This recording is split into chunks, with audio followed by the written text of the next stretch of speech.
Jessica Fièvre, nous avons le plaisir, nous avons l'honneur de vous recevoir aujourd'hui à Télé Éclair. Je sais que vous êtes romancière, donc vous continuez à écrire. Et donc en écrivant, semble-t-il que vous avez de nouveaux projets. Mais oui. Donnez-nous de plus amples informations concernant vos nouveaux projets. Enfin, mon nouveau projet n'est pas vraiment un livre personnel, c'est-à-dire que ce n'est pas un de mes romans, mais c'est une anthologie qui s'appelle Ainsi parle la Terre, qui va sortir à la fin du mois de juillet. Et quel est le contenu de cette anthologie et de quoi on va parler? Qu'est-ce qui vous a incité à prendre une telle initiative? C'est l'initiative d'un groupe de jeunes femmes d'origine haïtienne qui résident en Floride, des écrivains tout comme moi, les Women Writers of Haitian Descent. C'est une organisation qui est en Floride depuis l'année 2000. Et voilà qu'en 2009, nous avons décidé de sortir une anthologie. Et cette anthologie mettrait en exergue les écrits de femmes d'origine haïtienne. Le livre devait sortir en 2010, à la fin de l'année 2010, mais voilà qu'en janvier, nous avons eu le tremblement. Et après le tremblement, nous avons reçu beaucoup de textes venant de partout dans le monde. Nous avons des textes qui nous sont arrivés du Canada, de la France, et non seulement d'Haïtiens vivant à l'étranger, mais de personnes qui ont visité Haïti et qui ont été touchés par le tremblement du point de vue émotionnel, même s'ils n'ont pas vécu le tremblement et qui ont décidé de nous envoyer des textes. Alors, nous avons décidé d'élargir un peu, d'accepter des histoires, des contes, des poèmes, non seulement de femmes d'origine haïtienne, mais aussi des hommes, des étrangers comme des Haïtiens. Et nous avons des auteurs chevronnés, mais aussi de nouveaux auteurs, des jeunes et des moins jeunes. 54 auteurs, 54 personnes qui participent à cette anthologie. Et cette anthologie sera en quelque sorte volumineuse quand même. Oui, assez volumineuse. Et ce qui fait la beauté vraiment de l'anthologie, c'est que chaque des textes est dans sa langue originale.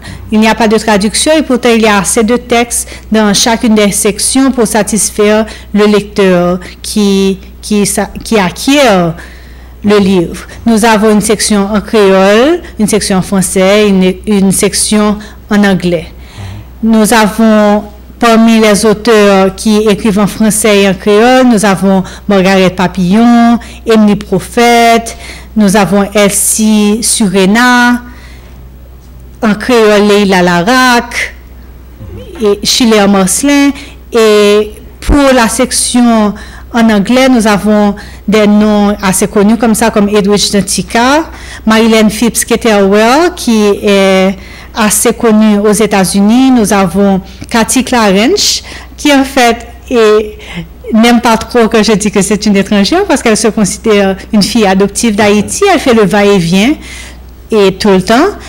Et elle est journaliste. Elle raconte dans son texte son expérience après le tremblement, qu'elle est revenue et qu'elle a essayé de rentrer en contact avec ses amis en Haïti. Donc, c'est vraiment tout un tas d'écrivains de différentes origines, de différents sexes, de différents âges, et les genres littéraires inclus dans le livre sont différents aussi. Alors, le mois de juillet est la date retenue pour la sortie officielle de cette anthologie. Voilà. Et du côté financier, sur le plan financier, comment les auteurs s'organisent? Eh bien, et je dois préciser que Women Writers of Haitian Descent, WOOD, est en cours. C'est une organisation à but non lucratif. C'est-à-dire que pour fonctionner, on espère vraiment la générosité des sponsors. Pour la première partie du projet, c'est-à-dire le travail d'édition, nous avons pu y parvenir grâce à la générosité de la BRH et de la Sonoto.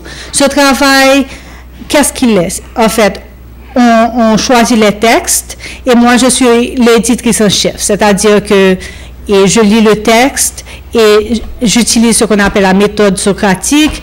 Je communique avec l'auteur pour voir comment améliorer le texte en lui posant des questions. Je ne suggère pas des changements, je pose des questions pour que l'auteur lui-même découvre comment étoffer son texte. Bien entendu, il y a des auteurs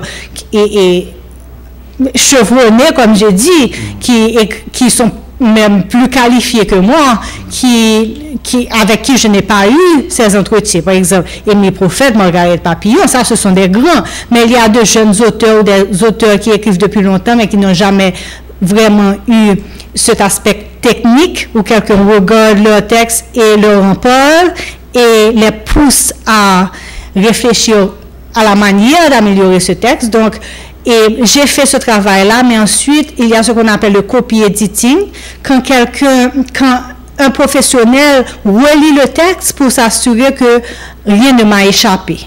Mais à ce moment-là, je ne peux pas faire les deux parce que la personne, en fait, s'assure que mon travail a été fait comme il faut. Il me faut payer quelqu'un d'autre, une autre perdue, pour s'assurer que tout va bien. C'est à ce moment-là qu'il a fallu dépenser de l'argent. Bien entendu aussi, la conception de la couverture du livre.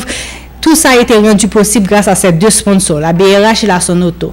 Maintenant, le livre est en phase finale. Les textes ont été corrigés. Le livre est plus ou moins formaté. C'est le moment de l'impression. Je lance un appel aux sponsors que nous avons contactés, mais qui n'ont pas encore répondu par l'affirmative. On a reçu beaucoup de promesses, mais pas encore de oui définitif. Je les encourage à répondre à l'affirmative pour que nous puissions imprimer le livre et avoir des ventes signatures. Merci beaucoup, Jessica. Merci à toi. D'accord.